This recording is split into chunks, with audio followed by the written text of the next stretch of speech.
एकूण एक पुरी पहा, मस्त टम्म फुललेली आहे. पुरीला रंग तर काय सुरेख आलेला आहे. चवीला तर छान लागतेच आणि बनवायलाही खूप सोपी आहे. नमस्कार, मी कविताच टेस्टी फूडमध्ये सर्व खवय्यांचे पुन्हा एकदा स्वागत करते. आज आपण मस्त खमंग व खुसखुशीत बीट टोमॅटोची पुरी कशी करायची ते पाहणार आहोत. रेसिपी नेहमीप्रमाणे खूप साधी व सोपी आहे. बीट लहानांनाच काय मोठ्यांना पण आवडत नाही. या पद्धतीने तुम्ही बीटाची पुरी एकदा करून पहा, सर्वच जण आवडीने खातील. ही पुरी तुम्ही नाश्त्यालाही बनवू शकतात, मुलांना टिफिनलाही देऊ शकतात व प्रवासात नेण्यासाठीही एक उत्तम पर्याय आहे. लहान मुले घरात असतील तर त्यांना काहीतरी चमचमीत खायचं असतं. एखाद्या रविवारी तुम्ही या पुरीचा बेत नक्की करून पहा, खूप खुश होतील मुले. रेसिपी नेहमीप्रमाणे भरपूर टिप्ससह तुमच्याबरोबर शेअर केलेली आहे. चला तर ही खुसखुशीत पुरी कशी करायची ते पाहूया. तुम्ही या चॅनलला अजून सबस्क्राईब केले नसेल तर जरूर सबस्क्राईब करा, ते निशुल्क आहे. साठी लागणारं साहित्य, इथे मी 2 कप गव्हाचं पीठ घेतलेलं आहे. हे रेग्युलर आपलं चपातीचं पीठ आहे ना, तेच घेतलेलं आहे. आणि हा मेजरमेंटचा कप आहे ना, याच्याने मोजून 2 कप घेतलेला आहे. याच कपाने ना अर्धा कप बेसन, तीळ 2 चमचे, लाल तिखट, ओवा, मीठ, हिंग. पुरीमध्ये घालण्यासाठी 2 बीट घेतलेले आहे, 4 टोमॅटो, कोथिंबीर, आलं, मिरची, लसूण. टोमॅटो आहे ना, तुम्हाला गावरान टोमॅटो मिळाले ना तर नक्की घ्या, त्याचा ना स्वाद खूप छान लागतो. टोमॅटोचा आंबट गोड मस्त लागतात ते टोमॅटो. आणि ते 2 छोटे आहे म्हणून मी 2 बीट घेतलेले आहे. तुमचं जर मोठं बीट असेल ना तर एकच घेतलं तरी चालेल. टोमॅटो आणि बीट मी चिरून घेतलेला आहे. ह्याला आपल्याला मिक्सरमध्ये ना याची पेस्ट करायची आहे. बीट आणि टोमॅटो मध्येच आपण लसूण, मिरची, आलं आणि कोथिंबीर पण टाकून पेस्ट करून घेऊया. त्याची एकदम बारीक चांगली पेस्ट करायची आहे. पाणी नाही घालायचं याच्यामध्ये, आपल्याला तसंच पेस्ट करून घ्यायची. बीट आणि टोमॅटोची छान बारीक पेस्ट करून घेतलेली आहे. आता आपण कणिक मळून घेऊया. त्यासाठी एका बाउलमध्ये गव्हाचं पीठ घेतलेलं आहे, बेसन, हिंग, तीळ, लाल तिखट. हा ओवा आहे ना, हातामध्ये थोडा चोळून टाकूया, त्याने ना ओव्याचा स्वाद खूप छान लागतो पुरीला. चवीपुरतं मीठ. हा पोहे खाण्याचा चमचा आहे ना, याने मी 2 चमचा तेल घेतलेला आहे आणि हे तेल आहे ना कडकडीत गरम करून घेतलेलं आहे. या कडकडीत तेलाचं मोहन घालूया आपण. मोहन आहे ना चांगलं मिक्स करून घेऊया व्यवस्थित.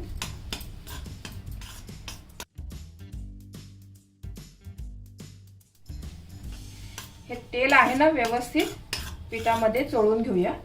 असं मोहन घातलं ना, या पुऱ्या आहे ना एकदम छान मस्त खुसखुशीत होतात.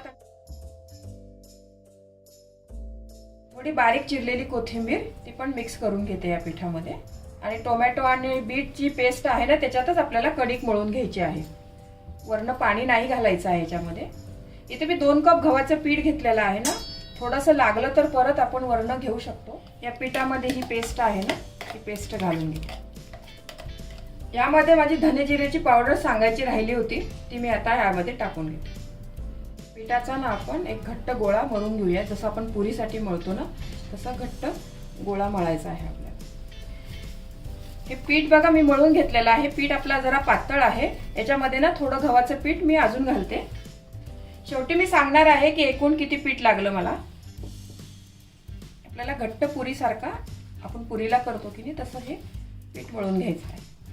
हे बघा ही कणिक आहे ना आपली, मी चांगली घट्ट मळून घेतलेली आहे. एकूण मला 2.5 कप गव्हाचं पीठ लागलेलं आहे. गव्हाच्या पिठाचं प्रमाण आहे ना कमी जास्त होऊ शकतं, कारण टोमॅटो आणि बीटला किती पाणी सुटतं ना त्याच्यावर प्रमाण ठरतं. आणि याच्यामध्ये आपण पाण्याचा एक थेंब पण नाही घातलेला आहे. त्या पेस्टमध्येच कणिक मळून घेतलेली आहे. आता थोडंसं तेल घेते आणि कणिक आहे ना 1 मिनिटभर परत छान अशी चुरून घेते.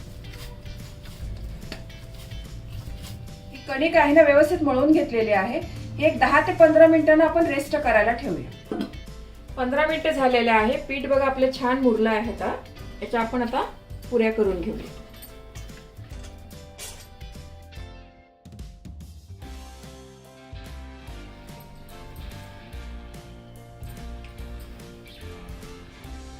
अशा छोट्या छोट्या मी गोळ्या करून घेते. हे बघा याचे मी थोडे गोळे करून घेतलेले आहे. आपण आता ह्याच्या पुऱ्या लाटूया. या पुरीला ना थोडंसं तेल लावून घेते मी.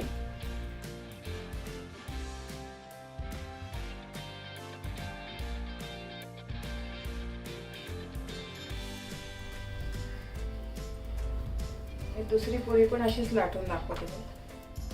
तुम्ही असे छोटे छोटे गोळे न करता एक अख्खी पोळी लाटली तरी चालेल मोठी, आणि वाटीने त्याला कट केलं ना तरी पण चालेल.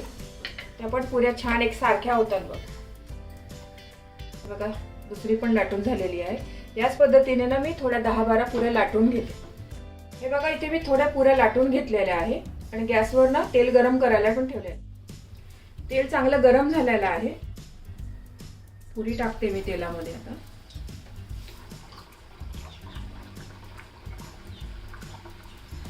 पुरी अशी थोडी वर आली ना त्याच्यावर ना असं तेल सोडा, म्हणजे पुरी चांगली टम फुलते मग मस्त.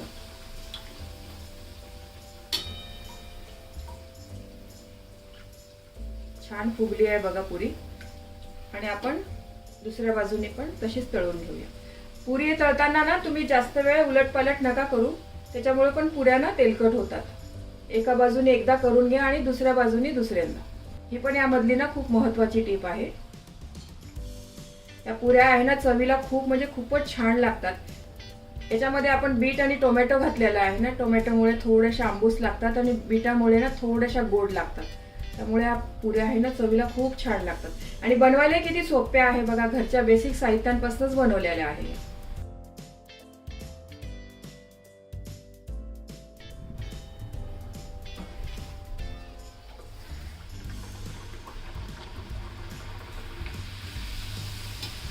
माझ्या मुलांना शाळेत असताना पिकनिकला जाताना ना या पुऱ्या मी नेहमी करून द्यायचे. त्यांना खूप आवडीने खायचे ते मुलं.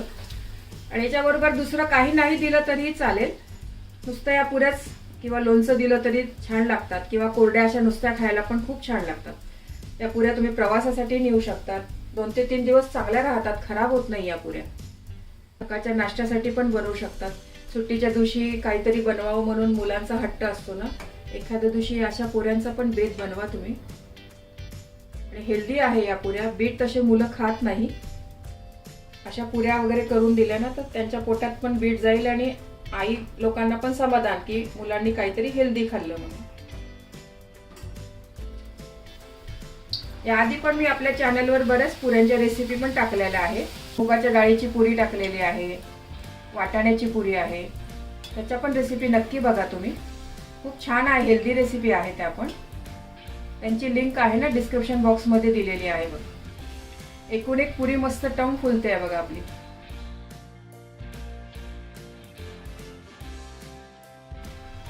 याच पद्धतीने ना मी सर्व पुऱ्या तळून घेते. छान मस्त आपल्या एकूण एक पुरी फुलते आहे बघा.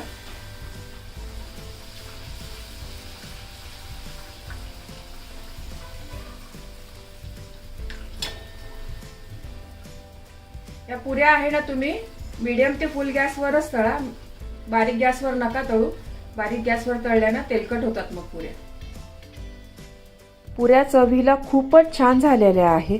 बीटाचा थोडा गोडसरपणा, टोमॅटोचा आंबटपणा यामुळे ही पुरी खूपच छान खमंग आंबट गोड झालेली आहे.